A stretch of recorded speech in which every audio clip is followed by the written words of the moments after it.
Hey guys, before we get started, I just wanted to thank you for the overwhelming support I got in my first video. You kidding me? The comments were overwhelmingly positive. There were some funny ones. My channel is going to go places, but not to college. Well, I'll have you know, I already went to college, and I did okay. So I'm going to do a batch of characters in this episode, and then unfortunately there's going to be a part 2 because this is going to be fucking long. In this video, I'm going to be talking about Bert, Megan, Ken, Joan, Ginsburg, and Ted. Bert was a fun character because above all else, he was a weeb. His office was decorated like a Japanese home, and he insisted you take your shoes off when you enter. He also insisted you watch anime subbed, not dubbed. Back to the taking off your shoes request. It's not only to maintain the decorum of his office, but it's also there to remind everybody that ultimately he's the one in charge, and you have to do what he says. Funnily enough, the only character he doesn't seem to have this type of relationship with is with Ida Blankenship, Don's secretary. While we don't see Bert and Ida interact that much, we know from Roger's book that they have a long shared history together. This creates a different dynamic between the two. Instead of Bert trying to be some paternal figure, we get the sense that he sees Ida as his peer, regardless of the difference in power at the company. A three-letter word for a flightless bird. Emo. Nope, it starts with an L. The hell it does. I really like the inclusion of this scene. It just gives us a slightly different shade of Bert that really fills out his character. And this makes Bert's line after Ida's death all the more impactful. She was born in 1898 in a barn. She died on the 37th floor of a skyscraper. She's an astronaut. And I think it's a nice connection that Bert dies on his couch just after seeing Neil Armstrong walk on the moon. Bravo. Hello. Yes, this is he. Oh, shit. That's a little Death Note joke. After he dies, Bert appears to Don and sings, The best things in life are free. look at him. He's hitting that shit. Me when I get pushed into a dance circle at a wedding. I think it's meaningful that the richest character in the whole show is the one who's telling Don the best things in life are free.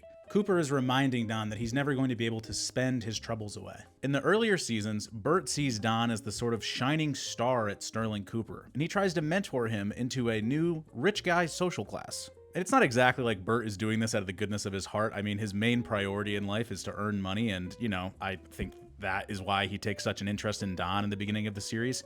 But there's also an element of sort of a paternalness to it. But then rightly, in the later seasons, when Don starts to spiral out, Bert sees him as more of a liability to the company, a liability to his net worth. And I think it's nice. Now that Bert's dead and has no more use for money, he calls out to Don like this. Don, my boy. Showing us that Bert maybe loved him like a son in some ways. Overall, Bert was one of my favorite characters. He reminds you of your grandpa. I perked up every time Bert was on screen, and the series was better because of him. Overall, I think they did a nice job ending Bert's character. It's getting hot. I like what the show does with the inherent differences between Betty, Don's first wife, and Megan, Don's second wife. As we all know, Don hides his true identity from Betty, and he also doesn't involve her in his work at all. It seems like Don thinks that Betty is unable to understand advertising or has no interest in it. Either way, he keeps it totally separate from her. On the other hand, Don is relatively upfront with Megan about his true identity, and he loves that Megan not only understands advertising, but is actually good at it. Don promotes Megan from secretary to copywriter, and this is an interesting parallel with Peggy's character. In season 4, Megan is everything that people accuse Peggy to be. Several characters throughout the show assume that Peggy must have had sex with Don in order to get promoted to copywriter, and they often use it against her. And it's interesting, the other characters don't treat Megan with the ire they did Peggy, even though Megan is a copywriter because she's married to Don. I think part of it is because Megan's passion and ambition does not lie in advertising, and so the other employees don't see her as a threat, even though she's pretty good at it. I mean, we see a couple times in the show her work in the office end up getting published for the client. And also, I imagine part of it is because she's married to Don, it sort of legitimizes the nepotism. Like, the nepotism doesn't stop when she goes into acting. Don got her this role in the shoe commercial. I feel like the writers know that the most interesting stuff with Don is when he's on his way down to rock bottom or when he's digging to find a new, grosser rock bottom. And ultimately, Megan being present gets in the way of that. So they ship her ass to LA at the end of season 6. And this hurts Megan's story. We just start seeing less and less of her, and when we do see her, it's just her and Don fighting. She throws a Hail Mary by having that three-way with her friend and Don.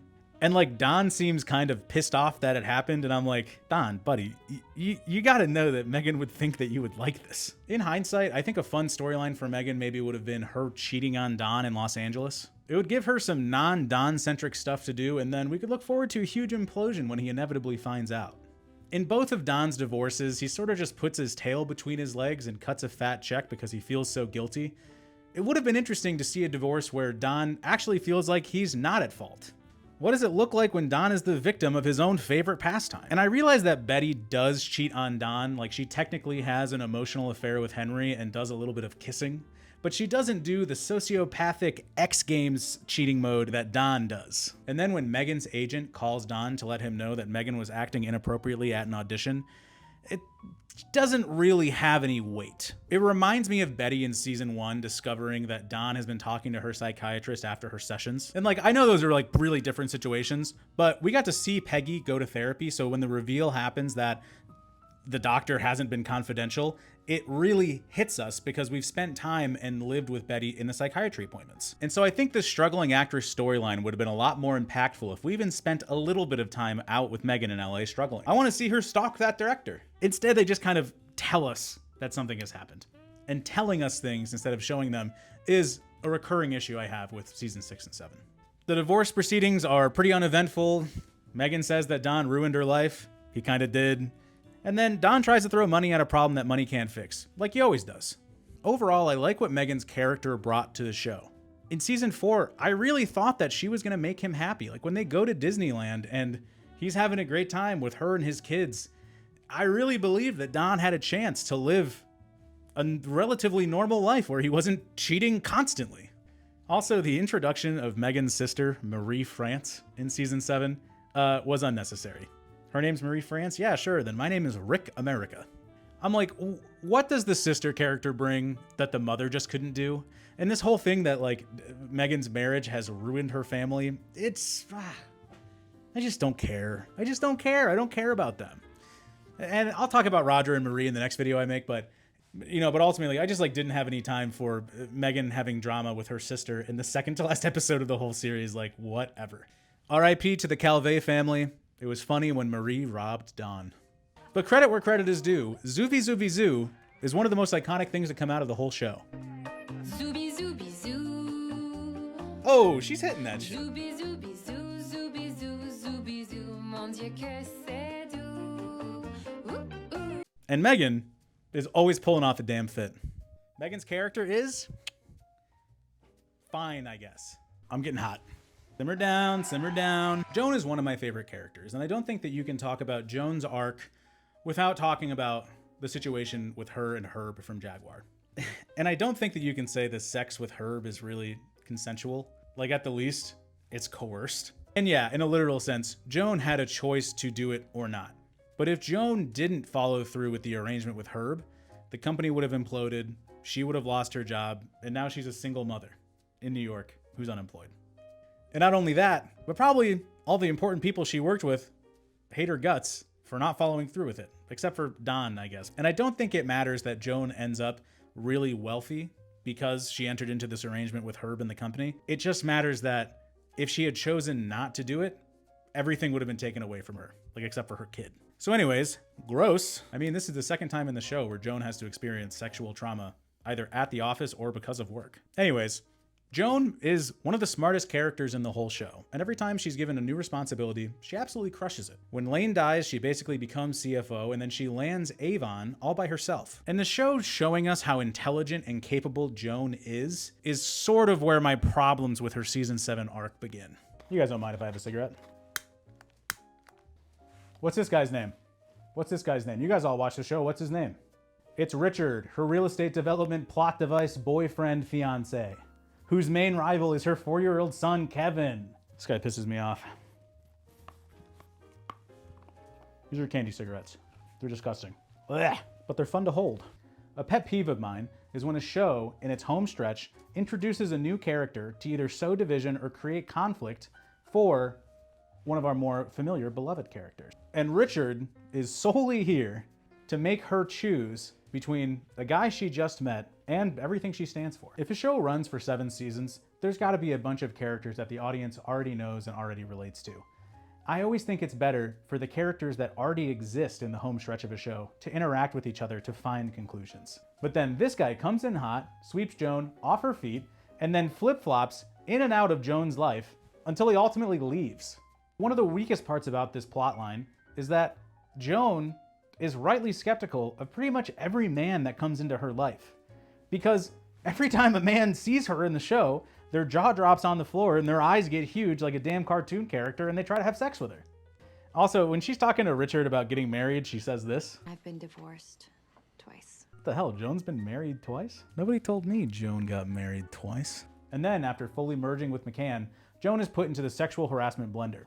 Or as I like to call it, guys being dudes. I'm kidding, he's kidding. It's unclear to me if Ferg is just a creep for the love of the game, or maybe he knows about Joan's night with Herb. Like maybe this guy thinks that she solves all business conflict with sex. I think it would have been interesting if the show maybe made that more clear, like word got around that this is what this account executive does to land business. Could have been interesting. Anyways, at the threat of a lawsuit and some haggling, Joan leaves McCann with half of her contract, another $250,000, which in today's money is like $2.5 million. And with that money and the money she got from the initial purchase of the agency by McCann, she's net worth around like $1.75 million, in today's dollars, almost $12 million.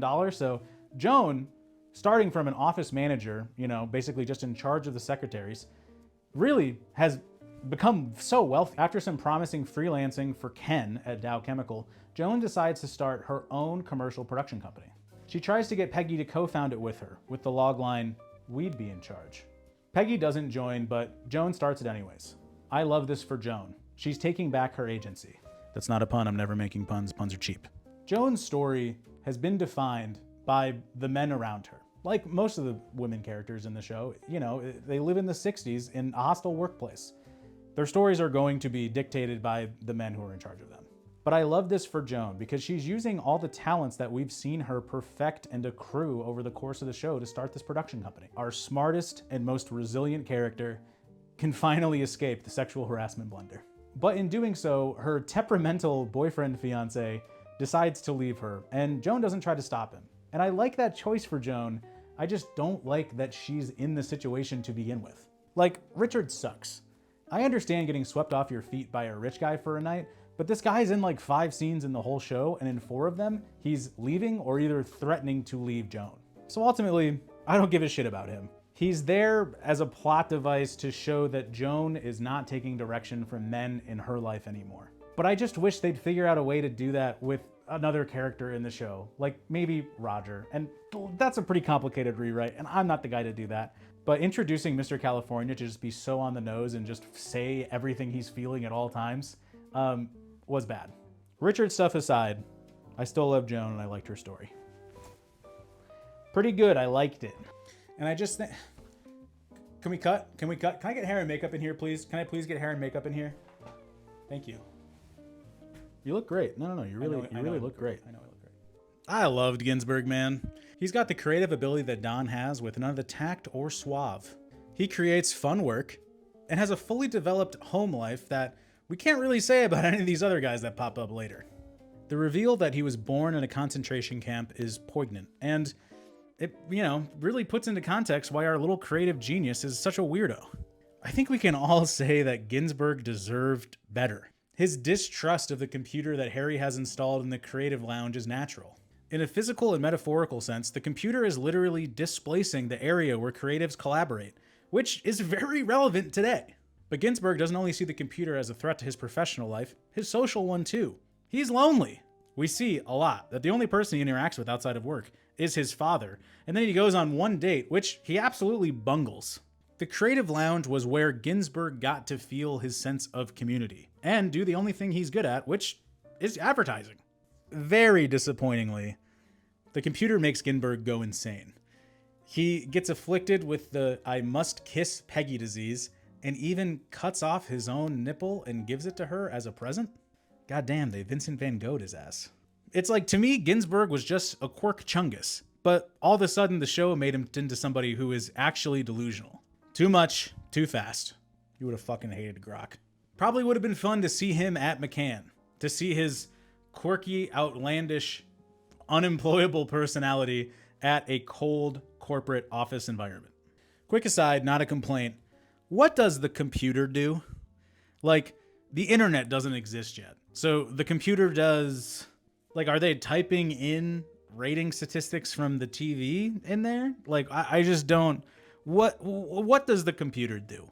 I think Ken's ending doesn't really mesh with what we know about Ken as a character. We find out in season 1 that Ken is a writer of short-form science fiction, and by season 5, a publisher wants to put all of his stories into a collection. Roger hears about this and basically gives him the ultimatum. You either keep your job or you pursue writing. You can't do both. And you know, it's the 60s. Men are not expected to follow their creative passions. Ken gives in to Roger, but in secret, he continues writing under a different pen name. And I like this choice for Ken. It shows that Ken is one of the only characters that understands that work and money are not the only things in life. And this is further illustrated by the fact that Ken legitimately loves his wife and child. We never see Ken cheat. We never even see Ken tempted to cheat. We never see Ken put himself in a position where he wants to cheat. Ken is one of the good ones. Like when Ken is servicing Chevy and the client causes him to get into a car accident and then later literally shoots his eye out, Ken takes a step back from the account, much to the dismay of his partners. Harry even tells Ken, this is a bad career move. You should stay on the account. But Ken is determined to create a safer environment so he can be around for his wife and child. It's disappointing when Ken is fired by McCann and his wife suggests that he takes time off to write his book, and Ken reveals that he actually hasn't written anything in years. Like, why show us Ken writing in secret in season 5 just for him to drop it off screen years later? And then it's even more disappointing to see Ken take a job at Dow Chemical just to inflict business revenge on McCann.